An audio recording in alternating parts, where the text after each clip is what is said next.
Well, they did something else. The AEW title was on the line in the main event. Out of nowhere, Cinderella story, Penthouse gets a title shot, even though they're advertising the big main event between MJF and Moxley. So they were put in the position where they had to say, if Moxley retains tonight, then he'll face MJF in the main event of the pay-per-view. Oh, but the flip side of that coin is if Penthouse wins, the main event at the pay-per-view would be Penthouse against MJF. And right there, that alone tells everybody this title ain't changing hands tonight. And I've seen the match. We've seen the match every time Moxley gets in the ring and every time the other guy gets in the ring. So it was what you would expect it to be based on previous observations. But the story in this was the finish and the aftermath, or the afterbirth, as we used to say in the wrestling business before the wrestling business was stripped of its vocabulary. Moxley hits 2 of the double-arm DDTs. I think Sockface called one of them one thing and one of them the other thing. I think if he accidentally drops them on their head, it's a paradigm shift, but if he turns them all the way over safe, like he does with the Japanese legends, it's a Death Rider, or vice versa. I don't know. But he hit 2 of those, 1, 2, 3. And then suddenly here comes the Firm. And no, it wasn't. And by the way, it wasn't, I guess, Robert Palmer and the Firm. It was Paul Rogers I was trying to think of last week. But nevertheless, he wasn't there either. Here comes William Morrissey, W. Morrissey, the William Morris Agency. God damn it, he should bring a cat with him. That would fuck everybody up. There comes Morrissey. See, Morris would be the cat, and Morrissey, all right. And the other, are you still here? Is this thing on? Apparently. Okay. And the other page. Sadly. And here's the Guns. And then here comes Stokely walking out afterwards, after the wrestlers have already got in and start doing some damage.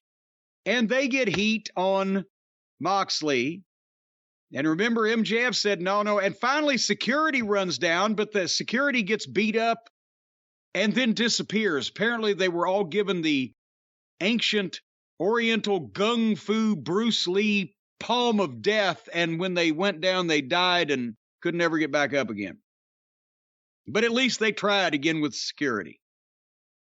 And then you get a shot of Officer Barbrady in the back with his microphone stance, where it looks like somebody forgot to take half of the coat hanger out of his jacket. His arms up there. And you're seeing on camera that the Blackpool Combat Club's locker room door has been chained shut. And there's one guy there going, I've got to get some bolt cutters or whatever. And off he runs. They actually stole the angle from WCW at the Clash of Champions in Cleveland, Ohio. In what was it, 1989 or 1990? 1989. It was the angle 89 that alienated Giant Baba from that destroyed the 25 or 30 year relationship between Giant Baba and the NWA and WCW in one night by chaining. So the Blackpool Combat Club can't come to help Moxley because the dressing room door has been chained shut. And the TV camera, the announcers, the security, everybody knows about it long enough to set up a live shot. But son of a bitch, nobody ever found bolt cutters. But anyway, we come back to the ring, and here comes MJF. And he comes out and shoves them back off of Moxley and fires Stokely, and they turn around and beat up MJF. And as I mentioned earlier in the program, a turn always, the Dusty Rhodes turn against Gary Hart's Army, whatever, when you have groups that are all equal, that have all been together for a long time, that have history amongst them. Sting being kicked out of the Horsemen after that, long drawn out saga, or Ole turning babyface and laying in wait for 2 years to stab Dusty in the back, or we can go on and on. But right here, you had 5 interchangeable right now job guys, with the only guys really getting any attention being the Gun Boys, and the rest of them having been on TV or not on TV or just got to the company, never been used in a prominent position. And a manager that's been there for 6 weeks, and they're all kicking the shit out of really overall the most valuable young talent in the company. And they not only beat him up, but they took him out to ringside and they put him through a table. Because, God damn it, I'm telling you, there's nothing going to cause any more attention and people to be outraged than somebody on a wrestling program in this day and age going through a fucking table. So, as we mentioned, between the adolescent childishness of the smear campaign of the Bucks and Olivier to badmouth Punk behind his back and damage that relationship because they were shown up by him, to Jericho, the Canned Ham Society, the Appreciation Society, him knowing how to manipulate Tony for his creative ends, moving Punk out of the way. Let's now make sure that MJF is right where we can keep an eye on him because he was getting too hot. The EVPs don't care about MJF. They won't interact with him because he's not in their social circle. They like to play with their friends exclusively.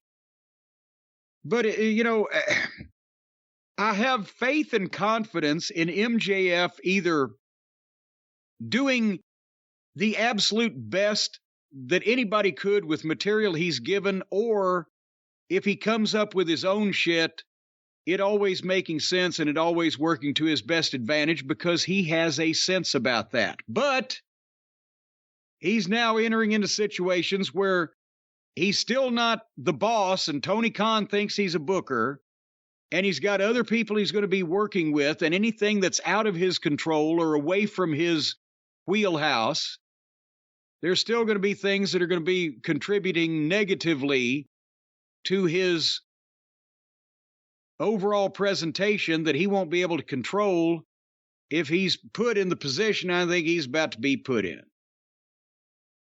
But there you have that. So that's the way we went off the air.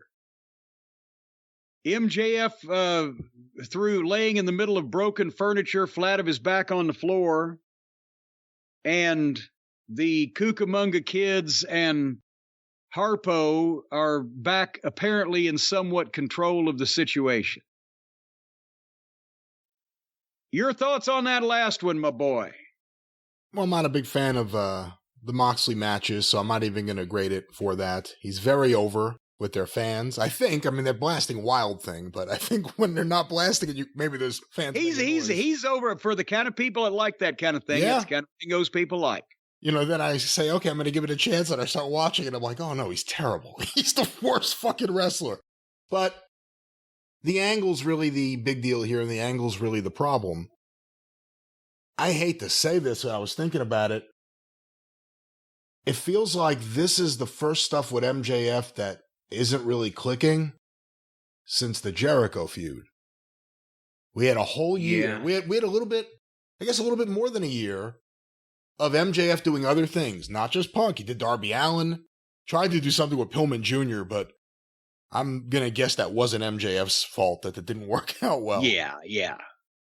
But now, it wasn't a good feeling at the end of the show. It kind of felt like, in a way, the Dark Order beating down the Young Bucks. What I'm sure all those fans felt when Tony had to take the reins in the book.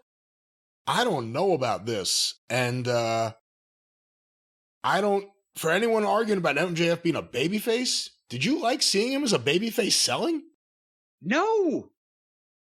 It's, it's like you take a natural talent away from the things they do that makes them not only natural but unique and put them in another position.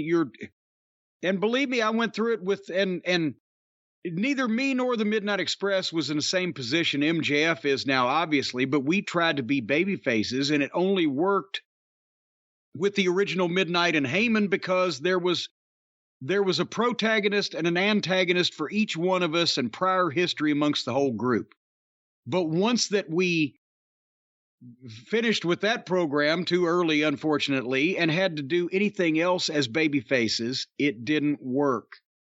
Because then what the people liked about our performance, our match, the way that we did fuck people around, the way that the Midnight Express wrestled, we had to change the construct of the entire match and the psychology behind it. And then we were hanging on because of our previous stellar reputation. And that's when I started looking for ways to switch back as quickly as possible. You know, I'm very trepidatious about this. And you don't, again, just because the song is Sympathy for the Devil, you don't want to feel sympathy for the devil. You can admire the devil's awe-inspiring power and might and fucking take the ride with the devil to see what all is going to go on, but you don't want to fucking be put in a position. I wish I could do something to help him. Poor devil. Well, on the other hand, though, to what I said earlier, you know, the word swerve became a forbidden word amongst many for many years. It was overused and used by many poorly. Because one guy heard the word and thought he knew what it meant and then changed the whole fucking thing. And ran wild with it. If this is a big swerve where MJF isn't going to turn babyface and MJF may come out of the title match with the belt, whether Regal's on his side, whether he turns against Regal, whether the firm and him make up, whether he paid them to kick his ass and put him through a table, which I'm not justifying if that's what it is in any way. If it was all a swerve, do you feel like it could work? Or do you feel like, you know, this was... No. And like you said, the firm have been, even the time they've been together, they've barely been on TV. Well, yeah, and besides that, again, if MJF was really who MJF has presented himself as and was always purported to be, would his plan be, I'm going to take an ass kicking and potentially get injured because this is supposed to be dangerous going through a table 2 or 3 weeks or whatever before my big title match? Or can I come up with a way to be a conniving, backstabbing, evil, crooked prick without getting my ass kicked by my own people? See, it wouldn't be something MJF would do anyway. He would come up with a brilliant Machiavellian plan where he suffered as little physical damage as possible and sacrificed one of his own people in some respect, if there was any plot going to be fucking plotted. So that wouldn't be then it wouldn't make sense in hindsight. Looking back on it, it wouldn't be a good angle because it made everybody look fucking goofy. And it looks like something that Shitstain would contrive as a swerve during the Attitude Era that people just glossed over and didn't care whether it made any sense or not because Steve Austin. But that's not the case anymore. How about a double turn where William Regal's so impressed by what MJF's doing that he ends up saying to the Blackpool Combat Club, you know what, let's go with him. And with all your amazing wrestling skills, we'll now learn how to cheat. And Moxley, who better than the plumber to lead the group of independent contractors who look like they don't belong together? It looks perfect. It sounds perfect. It would be perfect. Moxley and the firm versus MJF and the Blackpool Combat Club.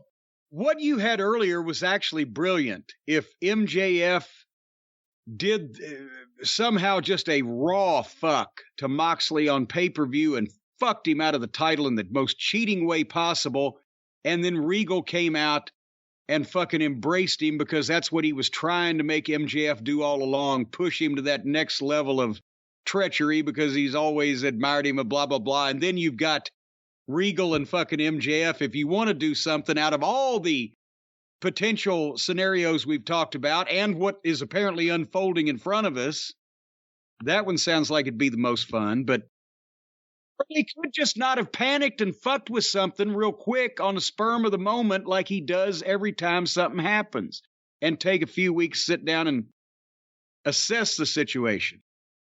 Think about it. MJF and Regal embrace on the stage. Out from the back come the other members of the Blackpool Combat Club.